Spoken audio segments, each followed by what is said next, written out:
दुनिया में सबसे बड़ा आश्चर्य यही है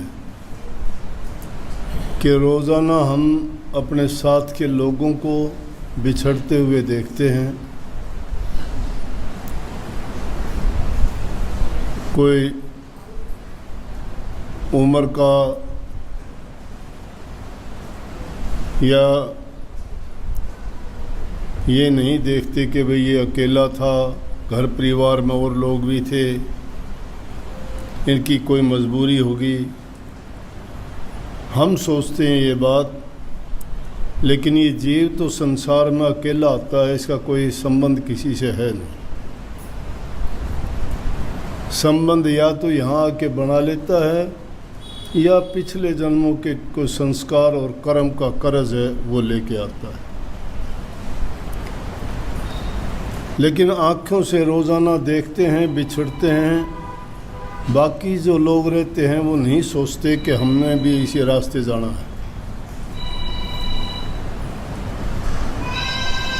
वो सोचते हैं गए वो गए, हम सदा रहेंगे,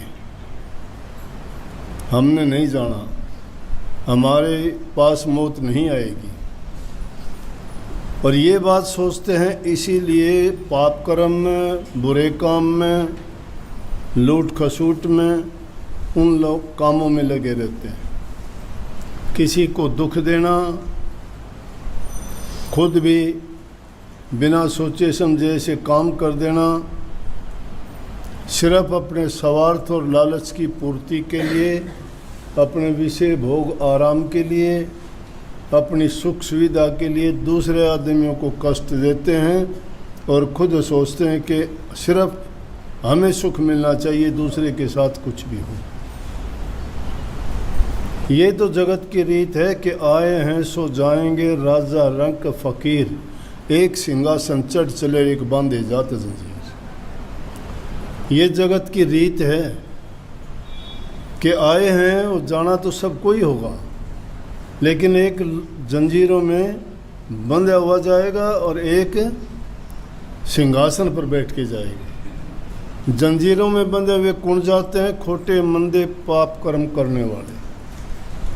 और सिंहासन पर बैठ के कौन जाते हैं? जो लोग पुण्य के कर्म करते हैं, धर्म कार्य करते हैं, परोपकार पर हित करते हैं। और सबसे ऊंचा पद तो वो लोग पाते हैं जो अपनी रूह के लिए, अपनी आत्मा के लिए शुभ और नेक कर्म करते हैं, किसी को कष्ट नहीं देते। वो सिंहासनों पे जाके बैठते हैं और सिंहासन पे बैठ के जाते हैं, उनको कष्ट और दुख नहीं होता। जो जंजीरों में बंधे हुए जाते हैं वो काल की कैद, नरकों के द्वार उनके लिए खुले होते हैं, उनमें डाल दिए जाते हैं और वो जीव कितने युगों तक कष्ट भोगता है कर्म के अनुसार। अब ये बुढ़िया जो बलाई, इसका पोता गुजर गया,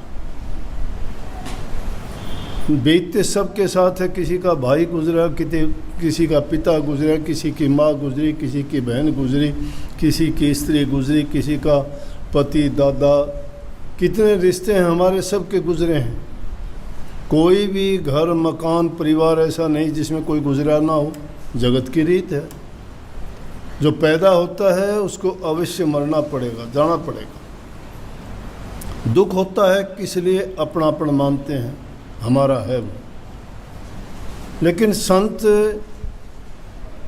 ये शिक्षा देते हैं, कितना कहते हैं कि जगत में तेरा कोई नहीं है, तेरा कोई नहीं है। हम शरीर को खुद मानते हैं मैं हूँ, दूसरे शरीर को मानते हैं ये मेरा है।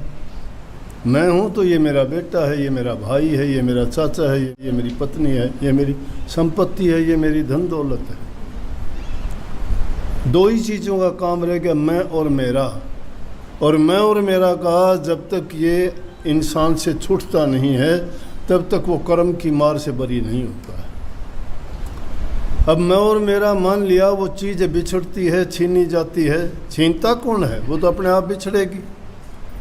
जो आया है वो जाएगा ज़रूर। जो तुम्हारे पास कुछ आया ही नहीं, जाएगा कैसे? तुमने कमाया है तो वो भी जाएगा, कमाया है तो खर्च भी करोगे, आया है तो जाएगा ज़रूर, पैदा हुआ है तो मरेगा ज़रूर। तो इसलिए उनको हम अपना मान लेते हैं, मेरा धन है, मेरा भाई है, मेरा लड़का है, मेरी संपत्ति है, और जब चला जाता है मेरा सब कुछ लूट गया।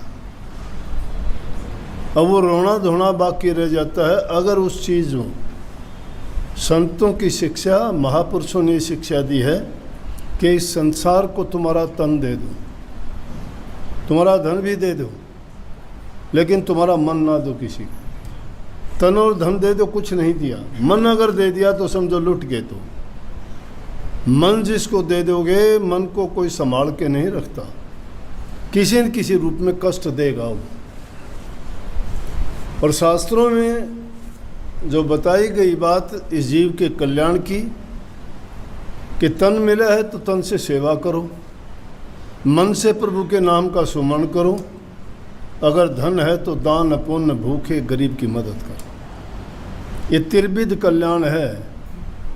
तन पवित्र सेवा किए, धन पवित्र किए दान, मन पवित्र हरि सुमिरन से त्रिविध हो कल्याण।